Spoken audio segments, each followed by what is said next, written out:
you another example. So I did the rehabilitation for Kevin Durant for his ruptured Achilles, right? So you've got a guy who's top of the game, plays basketball at the top level, ruptured his Achilles. He's 30 plus years old. What's up, everybody? Welcome back to another episode of the Cheeky Midweeky, where we are making strength and conditioning not boring anymore. And today we have Dr. Dave Hancock, who is a physio. And we were talking off air. I am blown away that we have this guest, Dr. Dave. Dr. Hancock, I am very appreciative of you coming on the show. Please introduce yourself to our members and our listeners out there, and I look forward to getting to learn from you, man. Justin, pleasure. Please just call me Dave. We don't need to be formal here. Nice to be on the show, and nice to chew the fat. Yeah, let's do it. I mean, we talked on the phone beforehand, and I think this is going to be something that we're going to be able to help strength coaches out with right away. The gap between athletic training, strength and conditioning, it exists. How do we fix it? So I think the first thing is communication. I think it's really important. So my background is I'm a DPT, CSCS strength coach, been a performance director. I was the performance director at the Knicks for 7 years. I was on the Nike performance board. I worked in the Premier League for 18 years. I worked for Chelsea, Leeds, Wolves. And then I also worked for the England national team. So for the past 30 years, I've sort of been around this whole performance, sports medicine, injury prevention cycle. And I feel the first thing I see is communication between departments has to be there. The way that I look at this, right, is that if I'm a strength coach working for an organization, whether it's a professional, collegiate, high school, I'm there to improve the performance of my or our athletes. And that's the goal, to improve their power, improve their strength, improve their speed, improve their ability to perform their sport at the highest level, and go on and beyond. But another component of that is that I'm also responsible to make sure that they're available to do that. Because no matter what you do in a weight room or what you do on a field, if the individual isn't available to play, it's worthless. So I feel what's really important here is that communication between the athletic training staff and the strength coaches. And I also think what's really important here is looking at your availability stats, right? Look at your trends of what your data tells you. So there's a big occurrence that's happening, for instance, in the NFL now. If you look at the NFL data, hamstring injuries are becoming like an absolute cancer. And the question is, all right, so let's say I'm working in the NFL. What am I doing as a strength coach to prevent hamstrings? And it's not just a question of, well, we do loads of Nordics. It's a question of what each of those individuals need and what you look at within that individual to actually prevent in your department as well as the athletic training department. And I think that's where those two silos, if you like, need to come together. How do we do that? Because there are silos, but then there is it just getting rid of ego? Because my drug of choice when I was at Towson was my head athletic trainer, Kyle Cherry. He and I were yin and yang. We worked together amazingly, and I've loved being able to work with him. It's not like that everywhere, and I'm guessing it's simply ego. Well, I mean, at the end of the day, right, you're there to do a job for the athlete. Yes, that's right. That's what we're there for. We're there for the athlete. You can be on a touchline, you can be on a bench. I personally done all that stuff, but you're actually there for the athlete. That's what you're paid for, and you're there to enhance the athlete in so many ways: physically, mentally, support, depending on whatever level you are. It's no different, and therefore, this whole component about availability and injury prevention is absolute key. What's up, strength coaches? Taking a quick break away from the show to let you know about our membership site. Not only do we at Strength Coach Network put out the Cheeky Midweeky, but we have a membership site where you gain access to a video library and a members only forum. Inside the video library, you will have access to over 170 different lectures, which equals over 400 hours of content. Inside of these content, it is every sport you could think of and every topic in strength and conditioning. In our members only forum, we have career advice and we have topics in strength and conditioning where coaches ask each other questions and we help each other inside the network. You can try the network out for 24 hours for $1 if you are not a member. Click the link down below and you will be able to check us out. I think the key is that you're there for the athlete, and that availability is really important. So as part of your program, prevention needs to be part of your program. And it's not just about making the athlete robust, because obviously that is hugely important. And I completely agree with any strength coach that talks about robustness, because it is about robustness and however you do that. And we can go on to the fine details about opinions about robustness, but each of those individual athletes needs something different.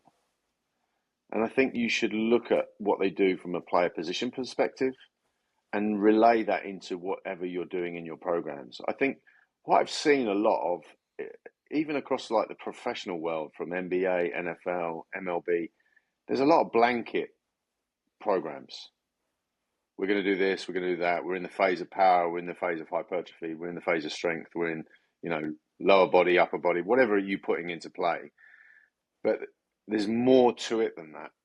And I think that the specifics of the player position and the past medical history has to play a point in what you're doing on the development of the athlete. Amen to that 100%. Because what you just said about power phase, hypertrophy phase, you can't ever neglect a certain aspect, especially within team sports. Yeah, and I understand that you're limited in the time that you have to spend with athletes, but I really believe that there should be some element of injury prevention into your program for that individual athlete. How do you go about that? And for you, with the word injury prevention, what do you mean by preventing it? Because I know that's something that we talk about here a decent amount. Yeah, so listen, it depends on your skill level, right? And it depends on how you're looking at this. Okay. On a real basic level, if I was going to start from scratch with a blank piece of paper, I'd look at all the injuries that the individual's had. So let's say, for instance, you've had someone who's had an ankle problem.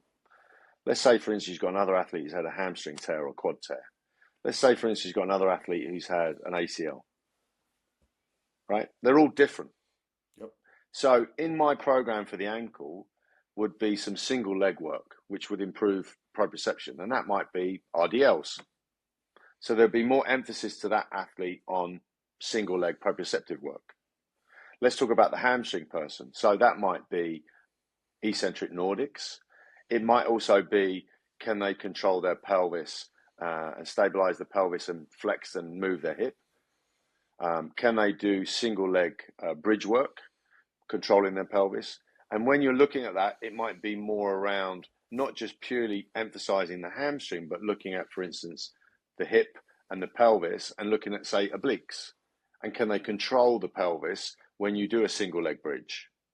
Can they do fallout? Can they basically go up into a bridge and abduct their hip and bring it back in again, controlling their pelvis?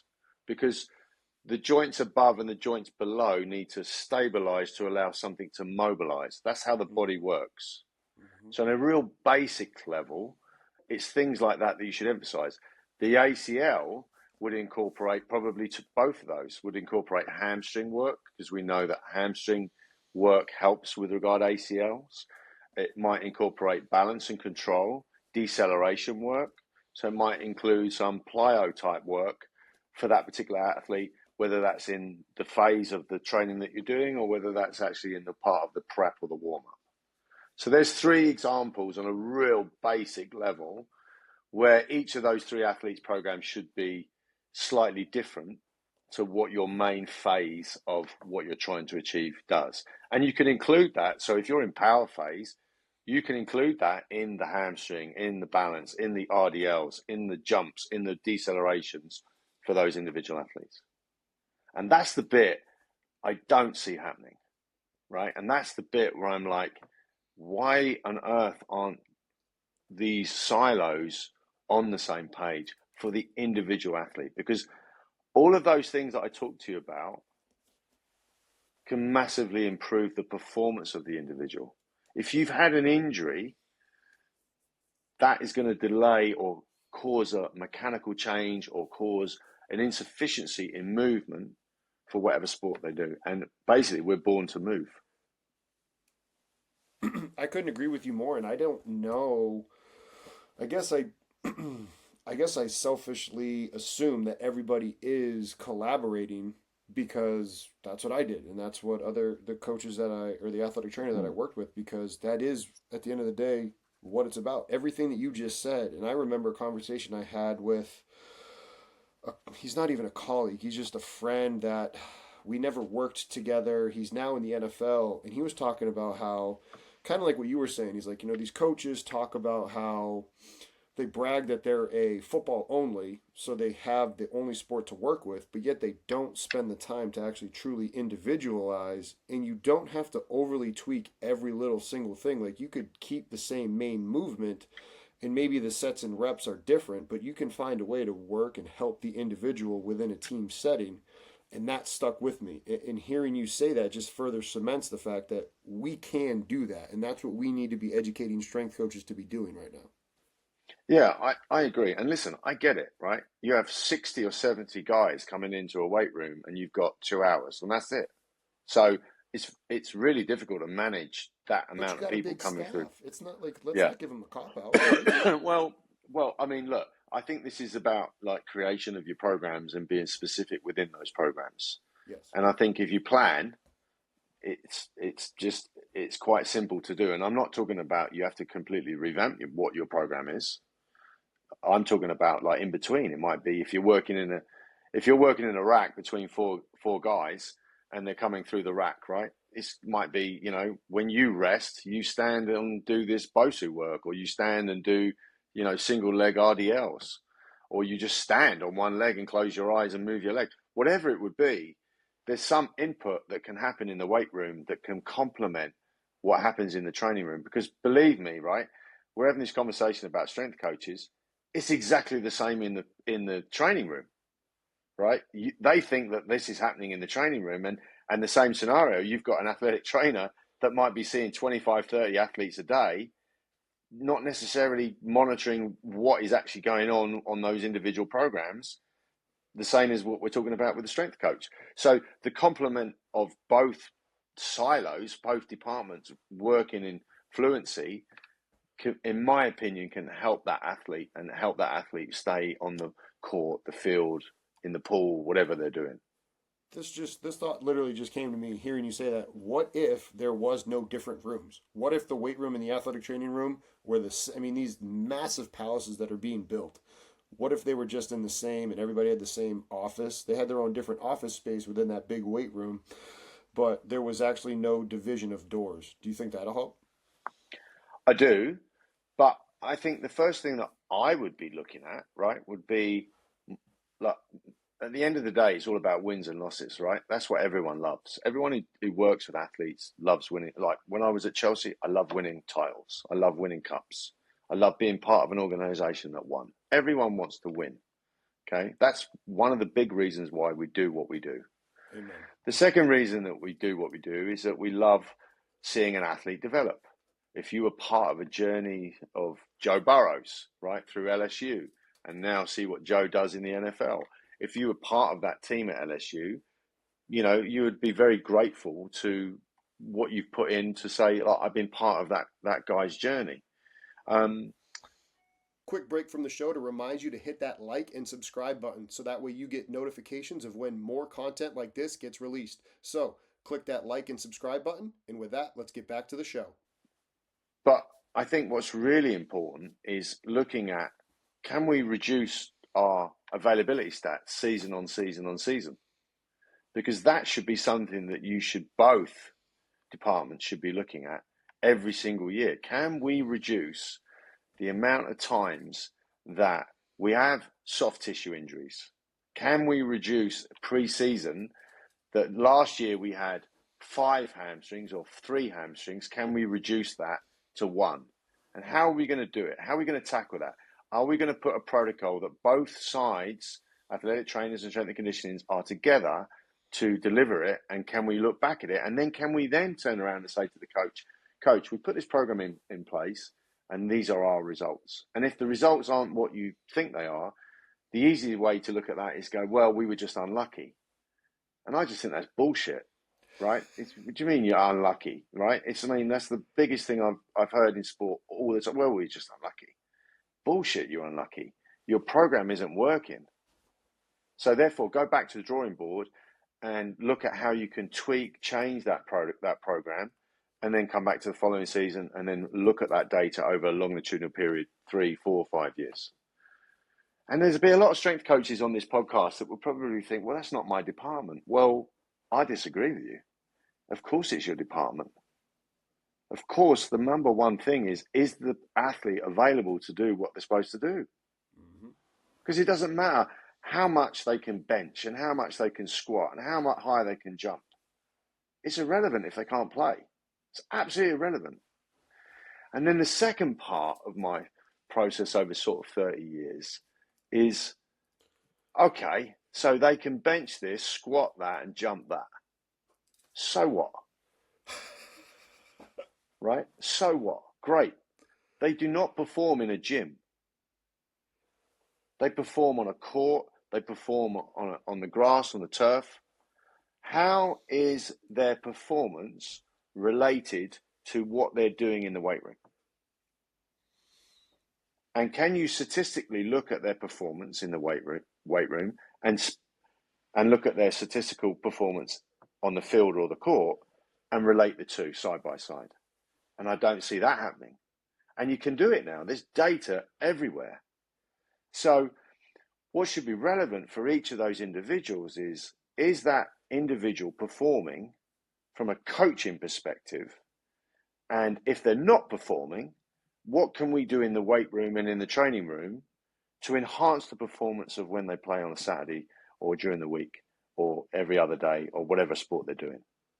And that for me is how my thought process has changed over the years, because we've been taught, this is how you train someone. This is how you work out. This is how you treat someone. Well, really the end goal is what we're talking about here. And therefore you should be looking at the end goal and looking at how you can implement things from the end goal into your individual programs. And that individual word for me is absolute key, because that is really what it's about. Each individual athlete needs something slightly different to the next, even if they play the same position. And the relation of what they do on the court or on the field should have an impact in what you do in the weight room.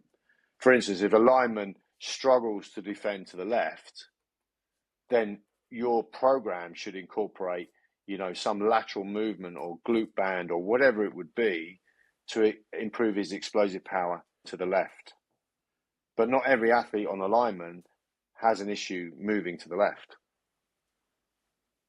And that's when the specifics of that program relating to that individual athlete and working with coaching staff, athletic training staff, can enhance performance as well as availability. The reason I had a big pause was because I was listening and I was very much agreeing with you. You talked about the first thing that you would do is look at the athlete and their prior injuries. What else would you then do if you just get hired? Let's say you get hired right now. I'm wearing a Iowa State shirt. Let's say you get hired at Iowa State and you're working there. What would be some of the first battery of physical assessments that you would do in addition to then looking at past medical history? So depending on your level of knowledge, I would basically come in and I would talk to the athletic training staff and I would see what they look at with regard movement screen. Me personally, I do a sort of devise what I call a blind screen. So sort of going off tangent here about the blind screen is that the idea is that you assess someone without knowing anything about them. The problem is if you know things about their past medical history, you tend to home in. If you had an ACL, you'll tend to home in at the knee. If you've had a hip issue, you tend to home in at the hip.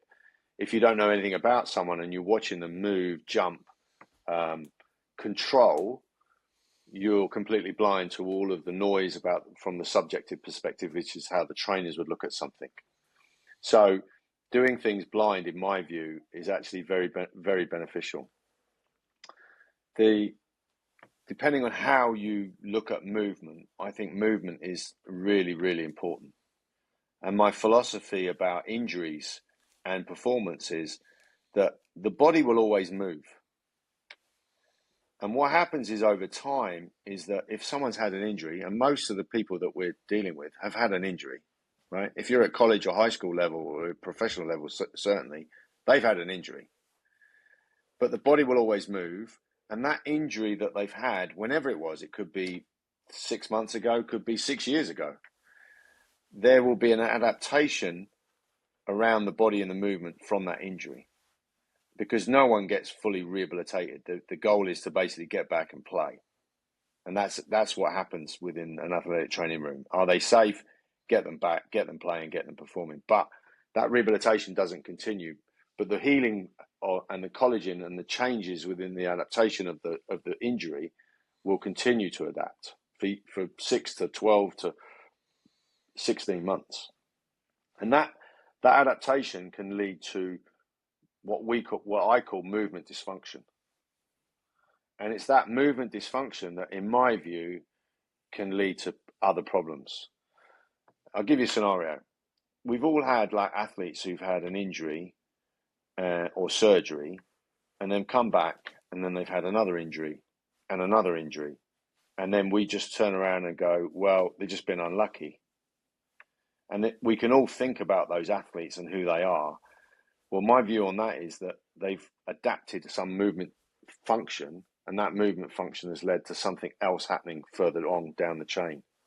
So looking at the way the body is able to control and move, because in order to perform a jump or first step or accelerate or decelerate, the body needs to stabilize at some joints as well as mobilize at other joints. It has to.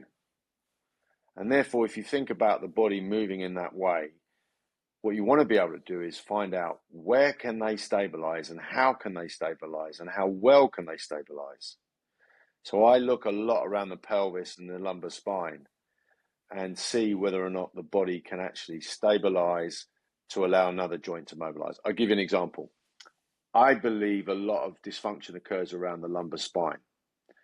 So there's a small muscle called multifidus, which is like a scaffolding muscle around the lumbar spine, at each segment of the lumbar spine. And what can happen is that muscle becomes slightly dysfunctional and your spine will start to shift. And if your spine starts to shift because you're not controlling the column, your pelvis will rotate or your pelvis will drop. And then you'll end up then with, say, weakness in glute med, or you'll get an overcompensation in tensor fasciae or TFL, and you get tightness in your ITB band. So what a trainer might do is go, oh, you're tight in your iliotibial band, we're going to do some foam roll. But that's not the problem. The problem is occurring further up in the spine.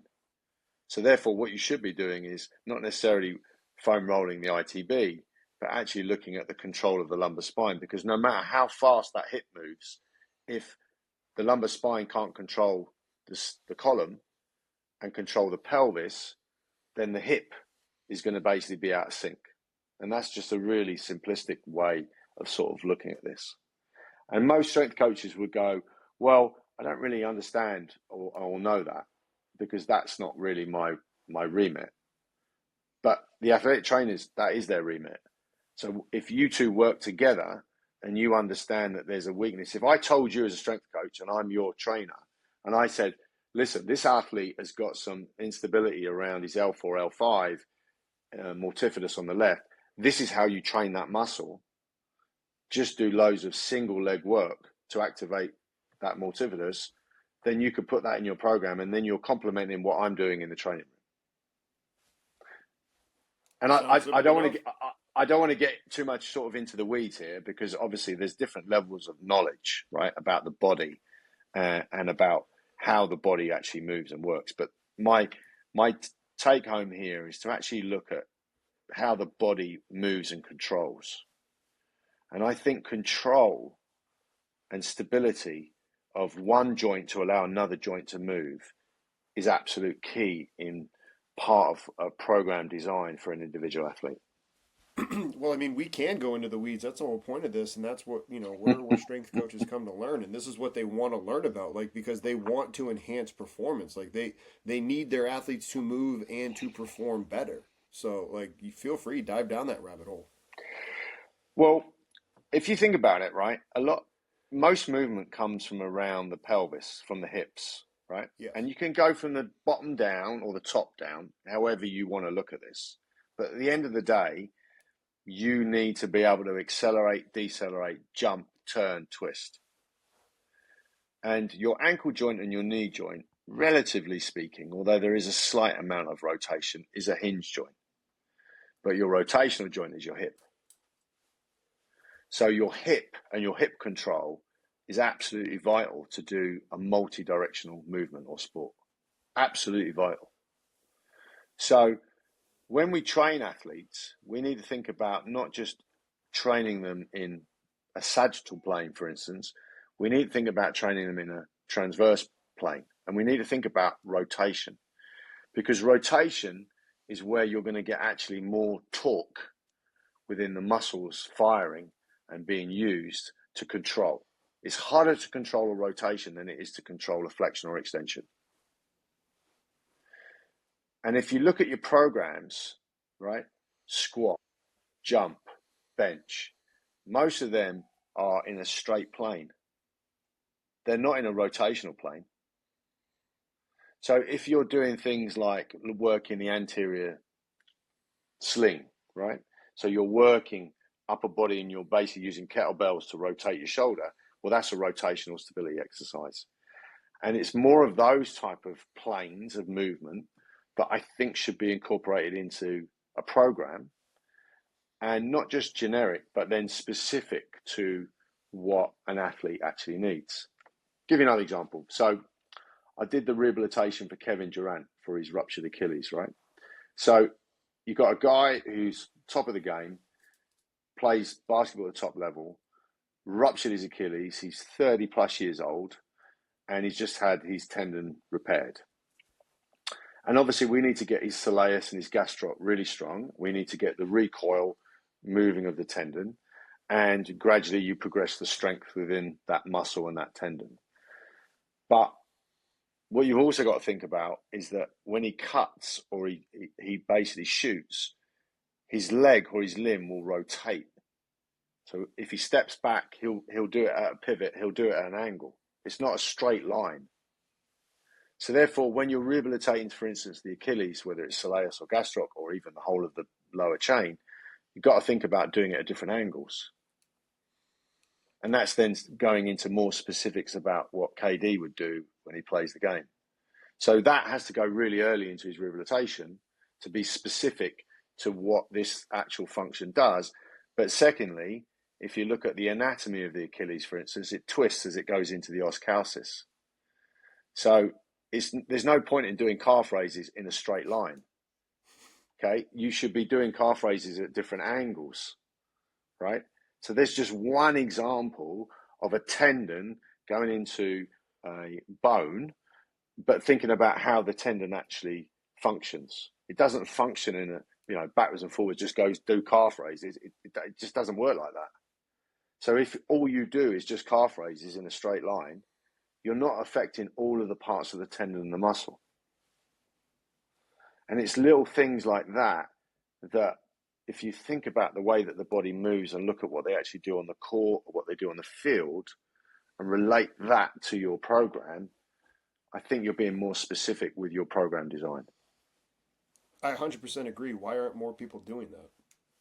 Well, the thing is, I think there's a couple of reasons. I think people probably don't understand the anatomy as well as they could. I think that they go with what they know, which is absolutely fine. I think they want to be safe, which is absolutely fine. But, if you're a young strength coach who wants to expand your knowledge and expand to be different, because there's only so much you can do in the hour that you've got with these 70 athletes, right? There's only so much you can do. And you might have them 2 or 3 times a week. And obviously, I understand you have more time in the off-season programs. But what's really important is, like I keep coming back to it, is availability and the specifics of what they do in the game, because that's really what will make an athlete, right? And you can make them faster, but for instance, it's great making someone faster, but can they actually go out? If you're a wide receiver and you've knocked off, let's say you've improved their speed by 2 miles an hour, and the GPS data is telling you this guy's gone from 18 miles an hour to 21 miles an hour. Fantastic. You're doing a great job. But can they run a route and catch a ball and decelerate and cut?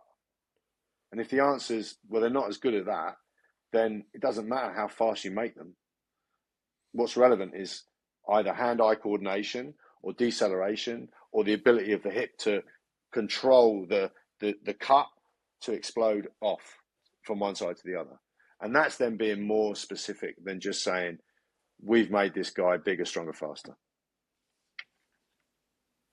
No, amen to that. How have you best done that, and within the availability and things that you're allowed to say? Like, what are some practical tips to help coaches do those things in the weight room and on the field or on the court? So most, the wonderful thing about coaches is they understand the game, right? So the way I look at this is like, what does this athlete need when I watch the game? Because they're all on the sidelines, they're all on the benches watching the game. And then talk to the coaching staff about what they actually need. And then find out from the coaching staff, he's struggling to do this and that. And then implement that into your program. How and often that, is for it me, always physical, not something just like psychological? well, listen, I think psychological is a massive part of what goes on with any athlete at any level, hugely. And I think strength coaches do great jobs of mentoring, supporting that side of the sort of mental aspect, and making people, get more grit and be tougher. Because at the end of the day, that's something that comes out from training and being in a weight room and pushing your body. Like, that helps 100%. That helps on what they do on the field. If you can bench and squat and do X and Y, you're going to feel like Superman walking on the field, 100%. But what also helps is something specific to what the coaching staff are seeing that you could perhaps implement. It might be hand-eye coordination. It might be the ability to react quicker. It might be the ability to decelerate quicker. And therefore, like I said, each of these individuals need different things. Different positions need different things. And I think if there's one message I probably could put across to your listeners here, is to actually look at each of the different positions that these players play and implement a specific program for those positions. If you haven't got time to do it on a one-to-one basis, look at the positional players and look at the program that you're putting together for the positional players, and be specific around what the coaching staff are saying that these players need. And that's where I would start. And then the second part is the movement, is to look at movement screening and look at implementing things that you find on a movement screen for an individual, as well as the past medical history of that individual, into their daily warm-up, prehab, workouts, whatever. And that's how I'd go about this. For somebody that has worked with a high-level athlete with an Achilles injury, the Aaron Rodgers obviously hurt his. How important? Let's start with surface. Training surface is a hot topic in the NFL. In your personal opinion, does it matter? So I don't think there's enough evidence on it, but I do think that there's a difference between those two surfaces. And I think if you're playing on those both surfaces, going back to the specifics, right, then what you should do is you should train on both those surfaces. Yeah. Right? Is you should practice how you play. And for instance, some teams would practice on what we call in the UK AstroTurf, right, or field turf, and some teams would practice on normal turf. But if 1 week you're playing normal turf and the next week you're playing on field turf, you have to be able to adapt and train on both. And therefore, anything that you do, whether it's a cut, a deceleration, your body has to adapt and get used to that surface that you're going to play on. And perhaps teams do not do that. They just use what they've got to practice what they're doing. So if I was in charge and we were playing on a field turf, then that whole week for me, we would be practicing on field turf. We wouldn't be practicing on turf. And then the following week, if we're playing on turf, we would be practicing on turf.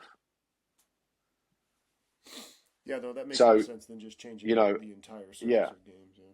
Right. I mean, listen, the debate of ACLs and injuries from different types of surfaces, there's not enough research out there to specifically say, yeah, it causes problems. But if you talk to the athletes, they believe, and they're pretty good judges, they're good judges of their bodies. Their belief is that, there is a fundamental difference between playing on one type of surface than another. And some athletes who've got injured on that particular type of surface will say it's that surface that's caused this problem. So I think as leagues and organisations, they need to sort of do more research on that. But my view would be, if you're not going to change it, i.e. the league's not going to change the type of surface you're playing on, you've got to prepare and adapt to what you're actually doing.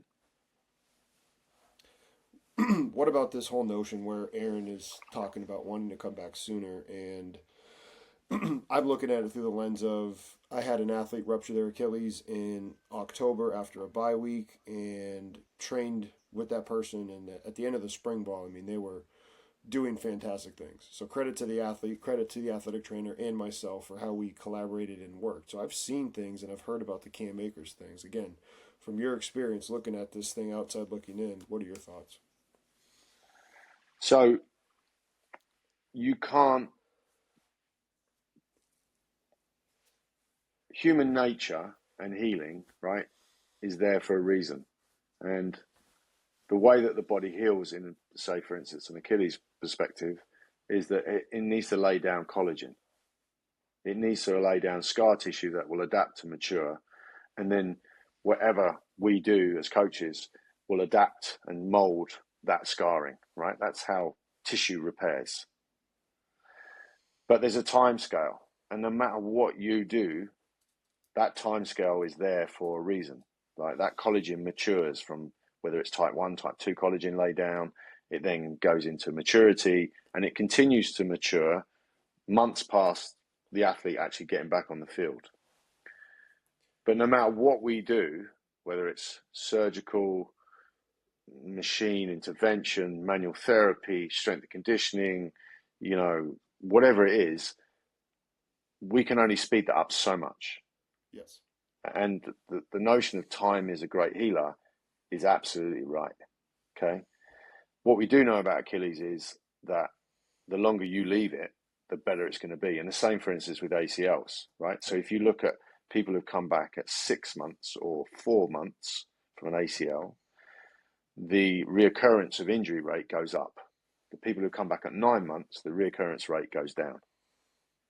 So, you're always up against this pressure. Let's get the athlete back. Let's get the athlete performing because they're paid the big money in this scenario. But in my view about Aaron Rodgers, he still needs time. And then on top of that, you've got age. Because what we do know is that as the athlete gets older, there's more degeneration within their tendons and their muscles, right?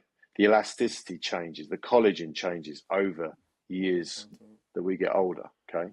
So you've got that into the equation.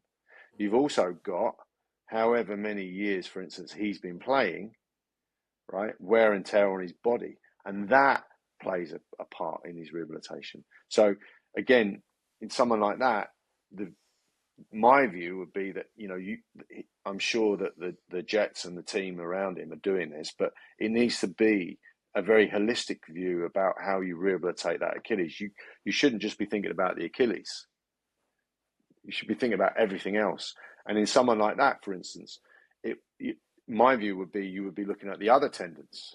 So his patella tendons, his other Achilles tendon, because those will be degenerative for sure. And therefore implementing programs to strengthen that while he's not performing, because while he's not performing, he's detraining. So if you're looking at a return of an athlete, that making sure that they are able to get back and perform at the highest level, of course you're looking at the injury, but you need to be thinking about everything else around that athlete, everything. And looking at all the past medical history and looking at all the issues that they've had from a movement perspective and working on those as well as working on the Achilles. But my view would be, if you're asking me on a time scale, a minimum would be 6 months, minimum. And if you try and push that to get back any earlier, then you're really on a tightrope for failure. It's just whether or not you or him, the athlete, is prepared to take that failure. And that's something that we've said at Strength Coach Network before, is you can't try twice as hard and have a baby in 4.5 months. Like, you can't speed up the actual process of, like you just said, laying down the collagen fibers and having the physiological, morphological changes that need to happen in the body for that to occur. Yeah. I mean, listen, it's the same as strength gains. You need 6 weeks to see strength gains.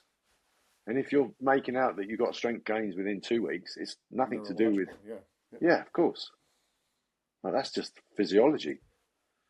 So, yeah, of course you can get overcompensation, you can get neurological input, and you can get upside. But that's not the long-term goal. And therefore, you've got to understand your anatomy and understand your physiology and implement that into your sort of program design. But I agree with you. You can't, you can only be a magician for so long. And at the end of the day, with all this, right, is it all boils down to the athlete. So you can, take the horse to water, but you can't make the horse drink the water. It's really true. So no matter how much you also try, the athlete has got to take responsibility and ownership on what you're implementing, what they're doing. And all you do is guide them. But I just feel that more communication, better communication, more specifics on player position, movement screen, they would be my real take-homes from sort of this conversation today.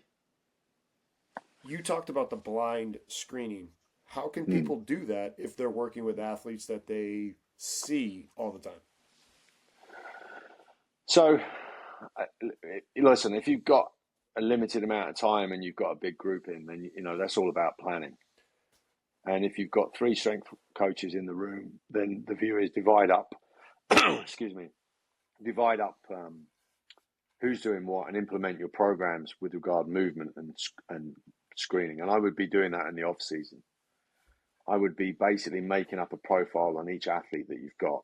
And it can be really simple stuff, right? That you just think, okay, like I said before. What's up, strength coaches? Want to take a quick break from the show to talk to you about our sponsor, TeamBuildr. TeamBuildr is your one-stop shop for online training platform needs as a coach. With TeamBuildr, you're going to be able to program for your athletes whether they're in person or remote. Using TeamBuildr, not only will you be able to program for your athletes, but there are special features such as the leaderboard and locking training with wellness questionnaires. With the leaderboard, you can have an exercise performed that day, whether it be a lift, a sprint, or a jump, and scores can be updated in real time and projected on a TV in the training. Wellness questionnaires can be used at the beginning of training, and your athletes will have to fill them out prior to being able to train. This ensures that as a coach, you're being able to collect quality data before the athletes train. So, if you're interested in TeamBuildr, click the link down below and find out more information. Let's get back to the show. Most people have had an ankle, hamstring, or ACL problem. So your ACL guys are going to do this. Your ankle girls are going to do this, and and therefore you're not being specific for the individual athlete, but you're being specific around previous problems that they've had. And just by implementing those into someone's program, you're now being more specific than what you would be if you generalize doing, today we're doing a 4-week phase of, power. And that would be sort of the thing that I would put in, very early and follow through. And then go back with your athletic training department and look at your availability stats and see if they actually are improving season on season. And also look at your game stats. So it's not just purely about GPS data. No, it's not. Right? So I'll give you an example. It's quite interesting. I was the first guy to bring Catapult into the NBA. When I went to the Knicks from Chelsea, we used GPS from 2002, 2003. And I came to America and no one had ever heard of it. And I went to the league. I remember this. I went to the league and I talked to them about like monitoring what actually happens in a game and looking at it from an injury preventive point of view. And they looked at me as if I was like cuckoo. And the answer back from the lawyers was, I started talking to them about load. And this is a true story. The answer back to me was, well, why don't you weigh them before and after the game? And I looked at the guy and I was like, I don't really think you understand what I'm talking about here. And then let's fast forward now to where we are today, right?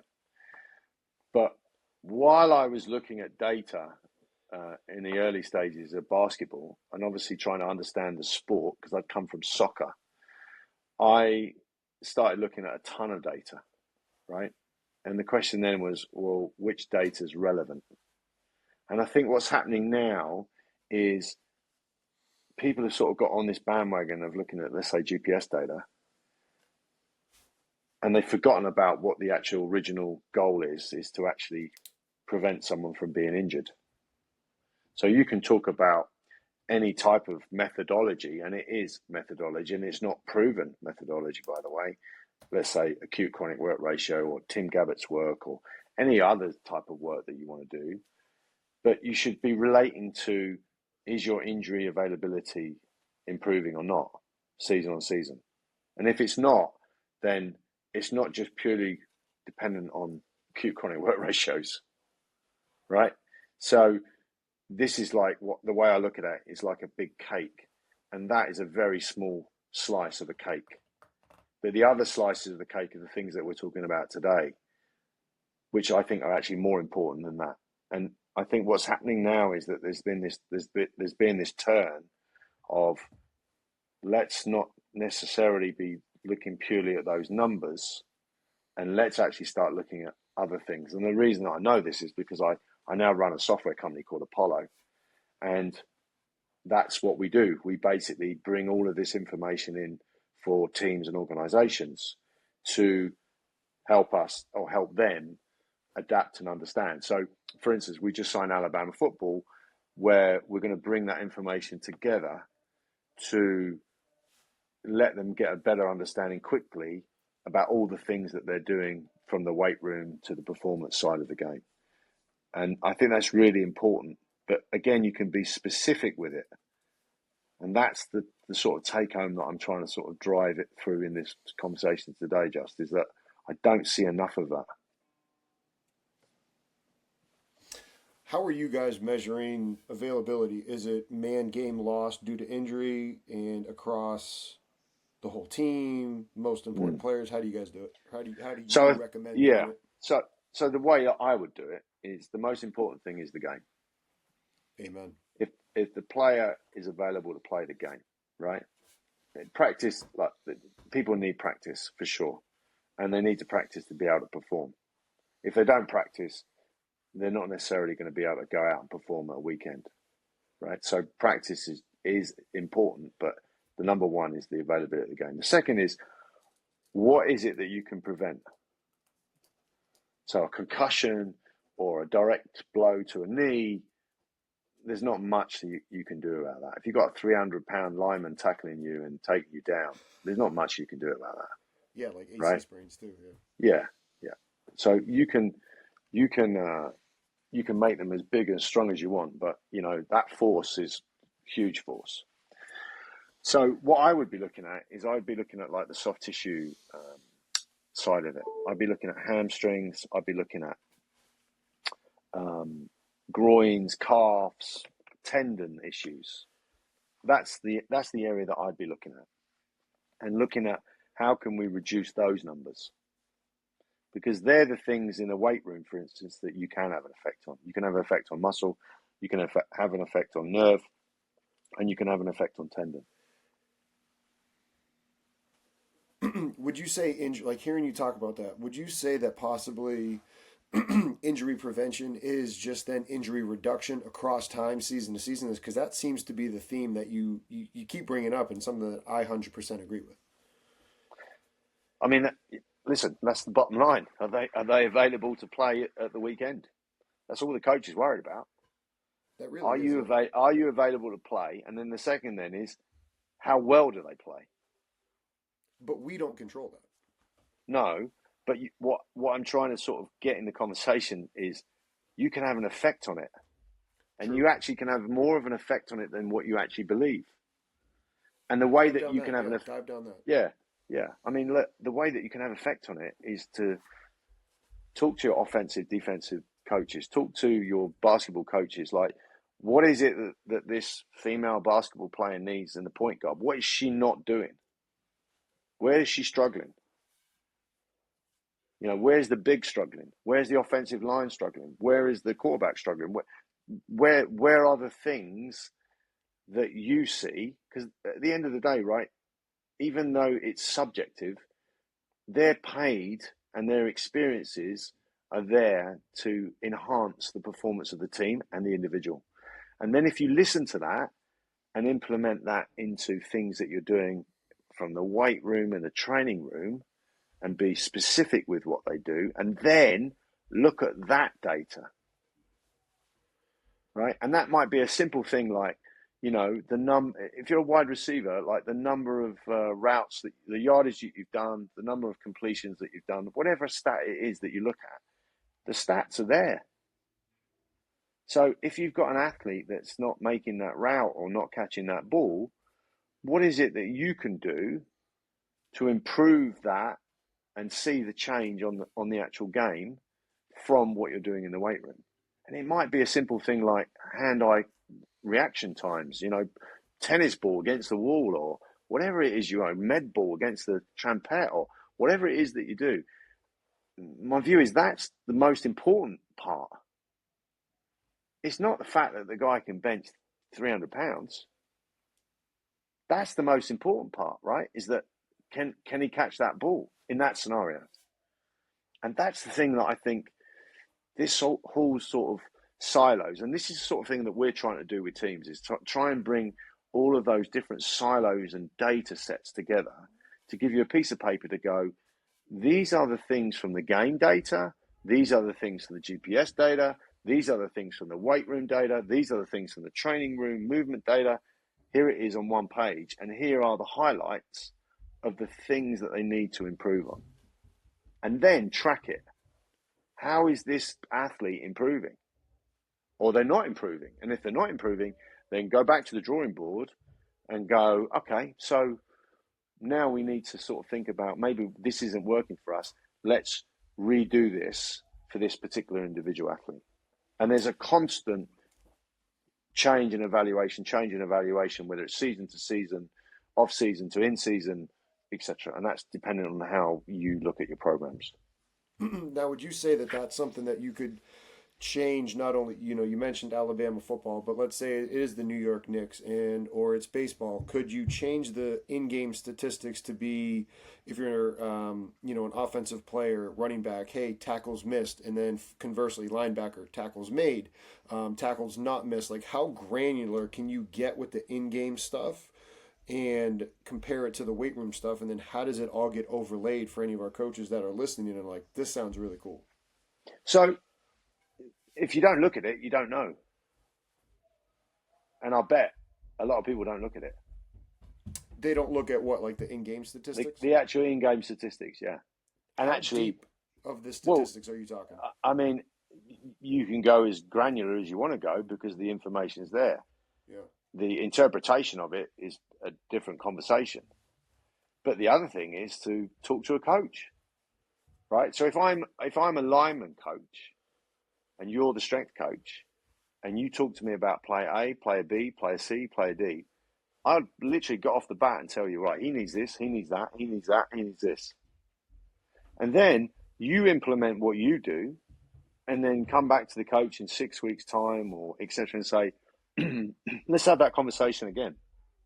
Is this guy improving this or improving that? No, he's not doing that. Okay, go back to your drawing board, implement whatever you're doing. But if he turns around and says to you, well, actually, so-and-so, I've noticed that he's actually improving his speed. He's improving his speed laterally. He's able to grip more and block more. And he's definitely improving a job, because this is now a combination between what the coach does on the field to coach and what you do in the weight room to strengthen. But there's a yin and yang of this. There's a collaboration of this. Remember, right? We're all on the same page. And that's the other thing that sometimes it bewilders me, is like I've had situations where strength coaches don't want to share data with athletic trainers. Athletic trainers don't want to share data with strength coaches. I've got situations where, this is true, I've got situations with professional teams where the front office, right, don't want to share the game stats with the clubhouse, the performance staff. They're like, oh no, this is to do with us. I'm like, well, you're all on the same team. You're all trying to achieve the same thing. And it's a W, and it's a ring. That's what everyone wants to do. Mm-hmm. So why are you staying in your silo and not giving me that information that I think actually might give me a 1% change in what I do? And I can give you something on my end that might give you a 1% change on what you do. But that 1% could be the difference between winning and losing. That 1% could be the difference between a player being available for one game that could change the course of what happens for the team. And those margins are so small, right? They're so small that you've got to look at all those tiny margins collectively, and you will find that you will actually improve performances of teams, performances of individuals. And that's the bit where it still bewilders me, working for someone supporting some teams and organizations, that I still see all that going on. Is it something I agree with you, and like one of the things that I did was I got rid of the old record board when I got to Towson, because I didn't want people trying to chase numbers in the weight room. I cared about, I told them, I said, the record that matters is wins and losses, and then the other number that I care about is, I mean, we tracked player availability. That was number one. And then number two was, if you did get hurt, what was your average time to return? That was statistic number two that mattered. Yeah, I completely agree with you. But don't get me wrong, I think showing progression of any level. Yes, still track all the stuff that they did. It's like, to me, it was 100%. Their report card. Yeah, and listen, a lot of people now are using data to test that, whether it's Perch or Vowed or Kangatech or 1080 Motion or GymAware or whatever. They're using these technology now to collect information to show improvement, which I think is great. But what's even greater is actually looking at your availability stats. And then what's even greater than that is looking at what a coach is telling you about an athlete and what the data tells you about an athlete in the sport that they choose to play. And how can you implement something in what you do on a daily basis with those athletes to affect those stats? Not the fact that they can accelerate a bar 10%, or they can bench 20% more, or squat another 50 pounds, right? It's all athlete development. But what's really important is, how does that, what you do in the weight room, relate to what they do in their sport? And there's a massive crossover at the end of the day, right? Improving someone's robustness, improving someone's speed, improving someone's deceleration. All of these things can have an effect by you lifting more. Mental, we talked about, grit, affecting the Superman scenario, that they come out and they feel like they're, invincible, but there's still that element that every athlete can improve what they do technically, tactically on a field, that you perhaps could have an effect in the weight room. And that's the thing, I think, that's the message of sort of doing this for 30 years and working in multiple professional sports that I personally feel is missing. Do you think I that think their problem is too much technology in sport? Because that's something we talked a lot with our guests lately about, is the overindulgence in all of those different technologies that you just talked about. so. Like what we try and do is we try and bring all of those together because people don't have time, and time is a huge issue. So all this stuff that we're talking about today, right, is you've got to have some time to implement this. And probably the easy excuse is to say, well, I don't have enough time. And my view is, well, you can make time, especially when it's looking at program design and things that we're talking about in the off season here. But during the day-to-day workings, like, I spent 7 years on a bench in the NBA and traveling and doing back-to-backs and getting in at 3 a.m. Like, it's a tough schedule. So time is a problem. What we try and do is we try and bring all that data together so that we give you one page to look at what you particularly want to look at. My issue is that technology is all in different silos.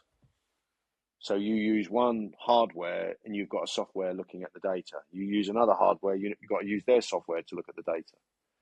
And really what you should do is you should be able to press a button and see on your phone a report that's specific to what questions you want to answer. And that's where I've sort of now left my practitioner life and moved into sort of this software. But I agree. I think that we're sort of overanalyzing the information that we're given, but we don't quite know what to do with it. And I think really where we should be looking at is actually the game, the information from the coach, even if it's subjective data. How do we get that information from the coach to relay that into what we're doing from an objective perspective, looking at testing or progression or regression of an athlete? And I think that we're getting too much in the weeds with a lot of data, because now there's a lot of data. Like, how many data points do you look at on a GPS unit? How relevant is that on the GPS to performance and to our injury availability? And you'll have people that will come and go, well, you'd have the purists that will go, well, we follow this regime and, here's our injury stats, and our injury stats have gone down. But, if you're looking at that longitudinally, then my view is it's not all about just that one piece of information that you're looking at. Like I said, every athlete is a cake, right? And every athlete's makeup of the cake, different types of cake, different positions, different psychologies, different mentalities, different attitudes, different genetics. Every athlete is different.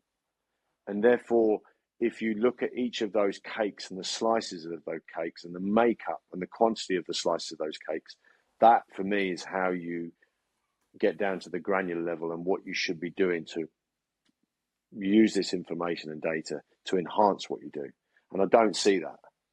And that's the bit where our sort of customization, and we use like products like Power BI and Tableau, which I'm sure a lot of your sort of sports science people will use, which are very beneficial. So we have that built within our ecosystem, because then we can be very specific and customize each individual report. So each athlete will get their own cake. And that's the way that I personally think it should be done, rather than sort of this generic, we're just looking at our GPS data, or we're just looking at our perch data. It's like, yeah, great. I keep going back, the questions I ask all the time, and even running this software company, so what? So what? Great, you're doing this, so what? Well, we do this, and you're running at 22 miles. I had a wide receiver that I've looked after for years, right? For years in the NFL, very famous wide receiver. He said to me 2 weeks ago, he says, I've been running at 22 miles an hour, which is pretty fast, okay? Yeah. Mm-hmm. Right? Yep. And he's a freak of an athlete. And I went, great. But my view is, so what? Great, you're getting up to 22. Absolutely fantastic. You can get away from someone. Great. But are you actually getting away from someone and basically catching the ball? Are you improving your yardage? Are you doing the things that you used to do 4 or 5 years ago before you had an injury? That for me is more relevant than running, whether he's running at 21 or 20 or 19. So what? Can he leave his man? How fast is his acceleration and his deceleration? Here's the data. Great. But so what? Can he actually make the play? Can he catch the ball? Can he make the yardage? And that's the data I'd be looking at first. And then I'd overlap that in my cake with he's running at this or he's accelerating at this, etc.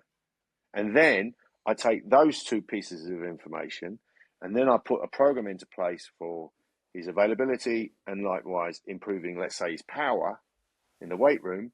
And then I'll come back to that in 3 months later and then I'll go, all right, so now he's running at 22 miles an hour, but actually that 22 miles an hour is now improving his availability, his ability to make more yardage and catch more balls.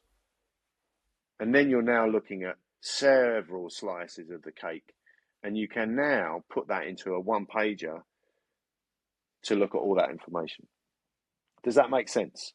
I'll try to keep that really, I mean, it's a lot more complicated than that, but I'm trying to sort of give the idea about these cakes and these segments of the cakes, and it's just not, it's not black and white, and there's many different segments of a cake that makes up each individual athlete, and some have more slices or different types of cakes. Is probably the best way to describe it or think about it. That makes perfect sense to me. I could talk with you about this stuff all day. We've gone for over an hour, and I know you're traveling out there. So, to anybody that's stuck with us this long and they're interested in the Apollo, where can they learn more about it, and where can they be directed to? Yeah, so I'm not really big on social media. I'm more on LinkedIn, so they could look me up on LinkedIn. Or they can contact or get in contact with me through info@apollov2.com, which is our website, apollov2.com. They can contact and get hold of me through there.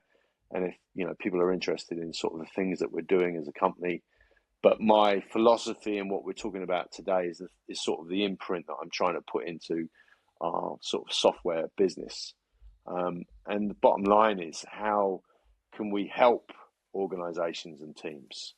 Because at the end of the day, again, each team and organization do things differently.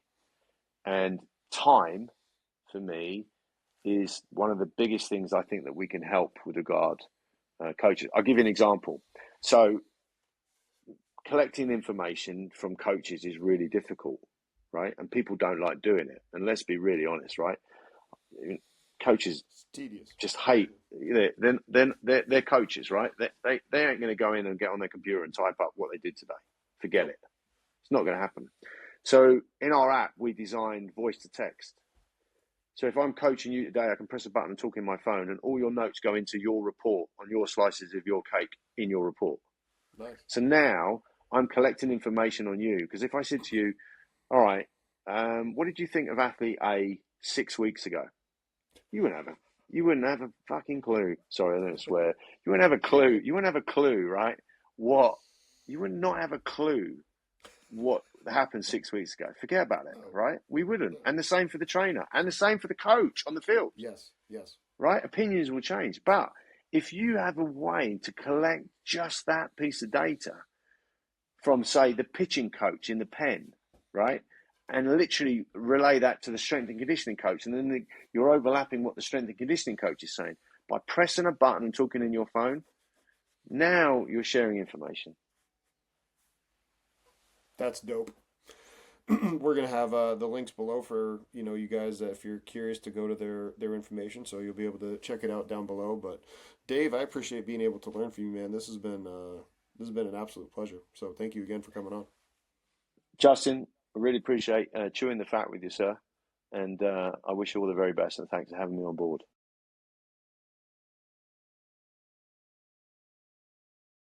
Congratulations on making it to the end of the video. Why don't you celebrate by watching more videos just like it? You can also help us on our quest to placate the algorithm gods by liking, sharing, subscribing, and commenting. Thank you.